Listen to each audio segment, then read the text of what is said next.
So this is a sputum cup known as a Blue Henry, and it was designed by Dr. Peter Detweiler, who was at the Davos Sanatorium in Switzerland, and it was marketed as a pocket bottle for coffers.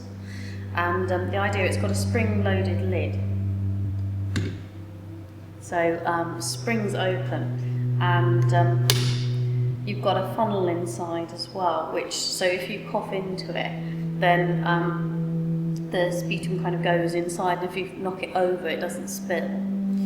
It's got a screw on the bottom as well, so you could open it up and flush it right through to clean it. And it's this attractive cobalt blue glass, which obviously sort of toned down if there was any blood in the sputum or anything like that, so it wouldn't look so nasty.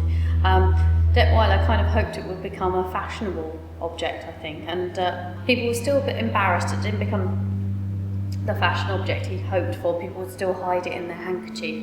But in The Magic Mountain, Thomas Mann's book on the tuberculosis sanatorium, they talk quite a bit about the Blue Henry. Say it's even got a nickname, which is very jolly, Blue Henry. And at one point, somebody goes to a fancy dress party dressed as Blue Henry. So it was obviously a very big part of their lives. The top of the Blue Henry is I've engraved with a transmission map of bacteria. It was published in the Lancet last year, and it was produced by the Modernising Medical Microbiology project that I'm artist in residence of.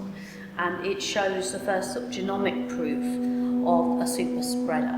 So instead of doing traditional epidemiology, where they try to work out who knew who and who met who, they didn't do it like that. They just sequenced the bacteria in the collection that they had of people that had come through with TB over a period of time, and could infer from that, because when you've got the genomic data, you can look at minor base pair changes in the genome of the bacteria, and you can tell that this person gave it to this person, gave it to this person.